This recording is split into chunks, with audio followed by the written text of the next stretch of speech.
What is crack-a-lackin', everybody? Hello and welcome back to Gaming 101 with Mr. Berger. Tonight I'm going to share with you an interesting idea that I had a little while back. I was like, okay, what are some really strong archetypes or win conditions in the meta right now? 1. Bait. Log bait. I've seen a really powerful resurgence of log bait recently. So things like decks that involve Princess, Goblin Barrel, maybe even like the Goblin Gang, you know, the classic log bait like cards. And 2, double prints. I've seen a lot of decks that involve double prints lately, and it's just so powerful. It's such a powerful combination. The dark prince comboed with the prince is just so unstoppable. So I was like, let's take these two extremely powerful and prevalent archetypes and let's just smash them together. And let's go ahead and mix them together and stir them in a pot of stew. Let's make a double prince, log bait, annoying deck stew. We'll call it a double prince goulash with log bait in there. Spice it up with some goblins, some Goblin Gang rather, some Spear Goblins, and of course, let's do a few spells in there. We're going to need those spells, right? We're going to need that tornado because it synergizes really well with our AoE, and it plays that kind of defensive structure-like role. And we're going to need a light spell like a zap. Now, since we're blending these two archetypes together, I decided not to put a heavier spell in there and just risk it because we have so many cards that we need to include in there to make this a double prince log bait deck. So I decided to just go with the tornado and the zap. You know, it's kind of funny. I was like, alright, let's take a deck and let's just slap a couple princes in there, right? Why not? And hey, looks like it worked out. So far I've gotten like 7 wins in a challenge with this, which is not great. I'm not a great player, guys. I mean, I don't even really ever play grand challenges. I'm not trying to say that I'm the best player, but I'm having a lot of fun with this deck, so I really just wanted to share it with you guys. And hopefully you can try it out, have some fun with it too.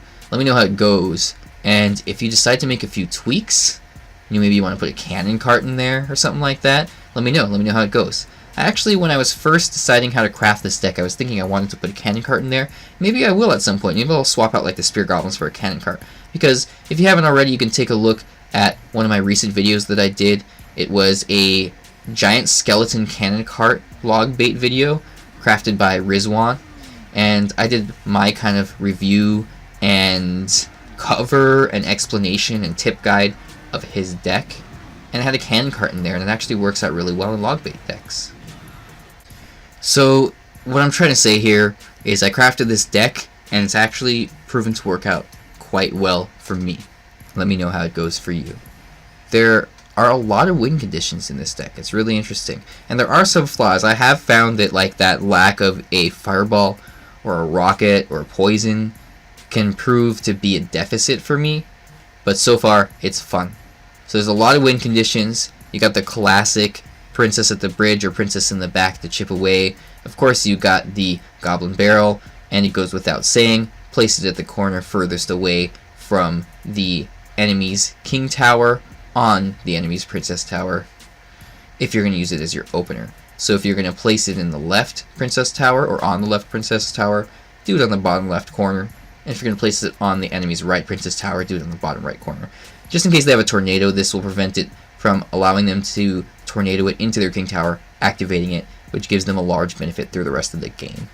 So you got that Goblin Barrel. You got, of course, the chip damage from the Goblin Gang or the Spear Goblins at the bridge. And of course, if you do connect with your double princes, you can send in your prince like so. The Dark Prince goes in there and combo it with like your Goblin Gang, or even better, much so, whatever I'm trying to say here. Your Goblin Barrel is what I'm trying to say here. So you send in your Prince or your Dark Prince or both, and then you send in the Goblin Barrel right after that, and it connects with the tower, and it can absolutely destroy it. So the tornado, I want to go back to this really quickly, why I chose the tornado in this deck rather than another like defensive structure like the Inferno Tower or Bomb Tower or even the Tesla or something like that.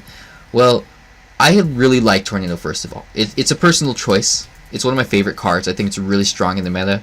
It's extremely versatile, not only in this current meta, I mean, it's just strong overall. Like, the concept of the card is really powerful. The fact that you can use it to pull their hog or whatever into your king tower and activate your king tower is extremely beneficial in just about any deck. It also synergizes really well with your zap, with the splash damage from your princess, and with the AoE or splash damage from your dark prince. So if you tornado everything together, especially if you tornado all of their troops on offense into their princess tower, and then your dark prince connects with them, ideally he'll be able to cleave all of their army and also get some damage off onto the princess tower. So at this point, let's just take a look at what I'm doing here. At this point, I think I'm just kind of playing defense. You can see that this guy's running an interesting off-meta giant skeleton, even lumberjack clone deck. And don't get me wrong, one of the most successful runs that I've ever had was like an off-meta giant skeleton Valkyrie deck. So they can actually be pretty good if you know how to play them. Now I'm really excited to go through this match because it was really intense, and one of my clanmates was actually watching me and he commented on it afterwards, and it was a really cool match. I don't want to spoil what happens for you, so let's go ahead and get on in here. Now he's actually running, it looks like it might be another double prince deck. It's probably the giant double prince deck. Let's see. At this point I don't know yet, so let's find out. He zaps my Goblin Gang, so I know he has zap, and I know he doesn't have it in hand. Now we can see that he does have the Dark Prince as his next card, so it's definitely the giant double prince deck. This is one of the most deadly decks in the meta, and honestly I should do a deck review in this or on this, but I think that pretty soon that update's gonna come out, and hopefully this whole double prince nightmare will be over. But hey, if you can't beat him, join him. That's why I crafted this double prince log bait deck. So how do I answer this? Well, I kind of want to play defense, see if I can't get a counter push going, and then get a really powerful kind of surprise attack in with a Goblin Barrel countered, or excuse me, paired with my prince or my dark prince. So he does have the giant. Look how much damage the giant and the poison does to my tower. That's like half my tower's health right there. It's pretty deadly. Regardless, I decide to take the damage and save my elixir, cut my losses. Maybe it was a bad decision. Sometimes you want to go ahead and defend at all costs, but I decided because of the way that this deck works, it kind of like, you kind of catch them off guard and go for a really powerful push with the Goblin Barrel, paired with your princes going in and just annihilate their towers all of a sudden. You know, I'm okay to just take a little bit of tower damage and then try to go for a bigger push later. You can use the Dark Prince like so on defense. It works out really well. I zap the Spear Goblins and I also interrupt the princes from charging.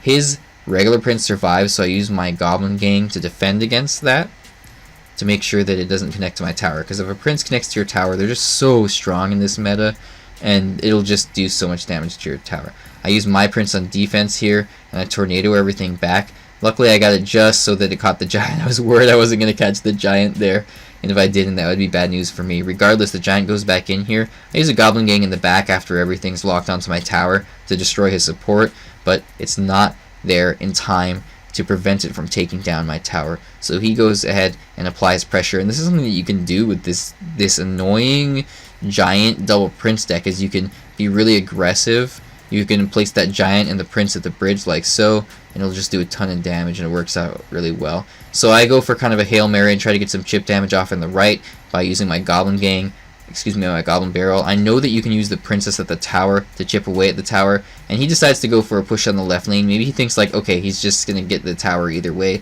Honestly, he could have killed my princess there, and I probably couldn't have gotten the tower.